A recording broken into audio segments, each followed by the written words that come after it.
overarching concern has been that there is a wisdom in the past of economics that has been lost.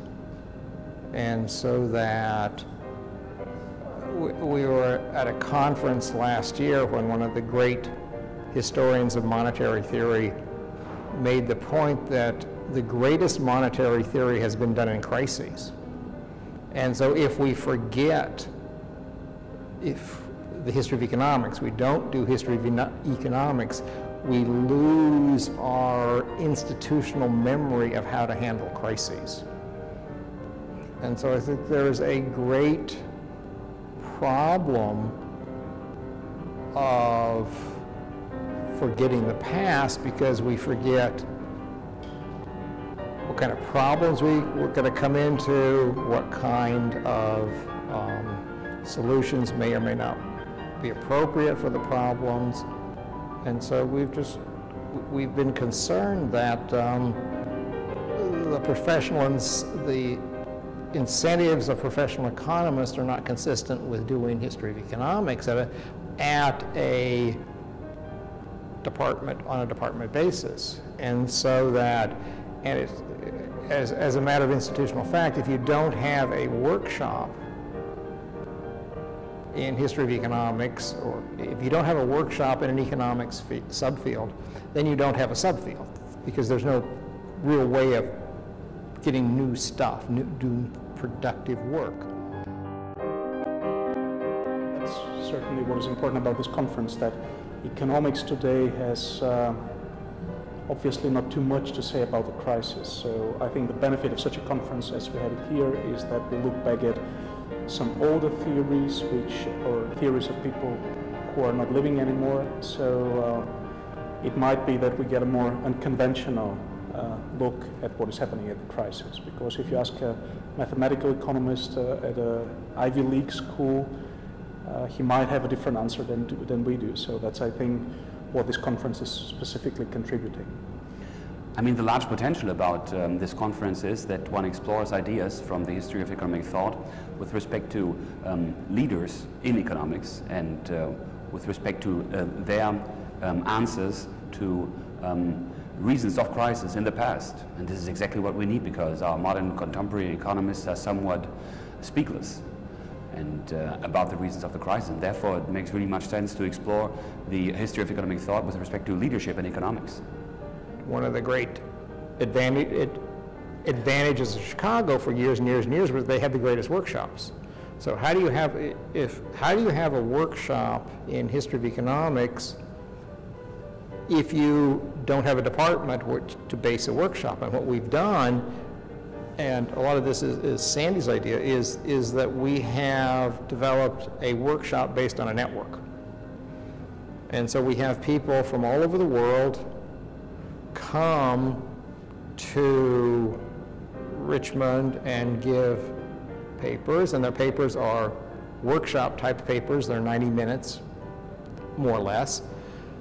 And so, but instead of having one paper a week, which a normal workshop would do, we have 4 papers a day, and then, or sometimes 5 papers a day.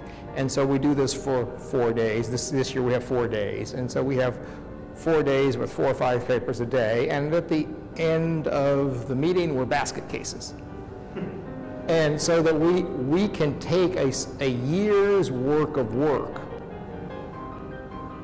and instead of spreading it out through the year, we do it in less than a week. And so there's an intensity. Well, my paper was devoted to trying to discuss whether or not the Chicago school thinking had any influence on the crises of the financial crises.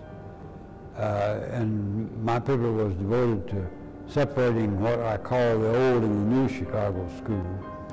And the new Chicago school, to some extent, is responsible by developing this mindset whereby markets always work, including working for a generation of new institutions and new instruments. And a lot of the problems that emerged in the financial crisis was, of course, due to the fact that nobody was regulating these new instruments.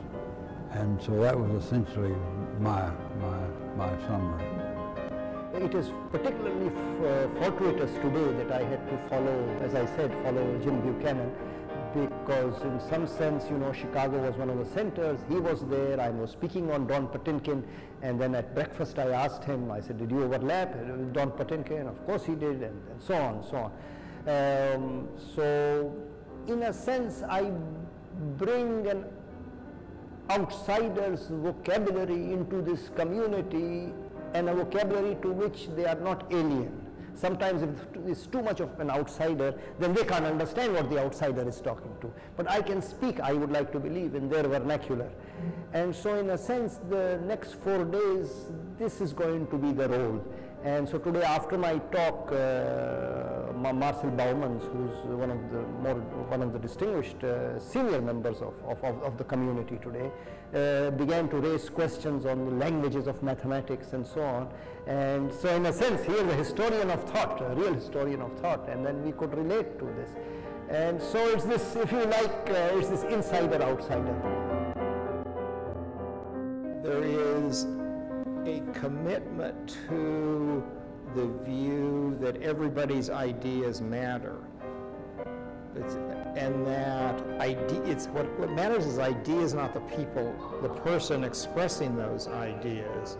And so we have Jim Buchanan, who has a Nobel Prize, and just honors up as far as the eye can see. But if a graduate student offers a counterexample or an objection to Jim's arguments, which is coherent, Jim will take that seriously. So it's ideas that matter, not the person speaking. So that is, in some deep sense, a commitment to analytical egalitarianism.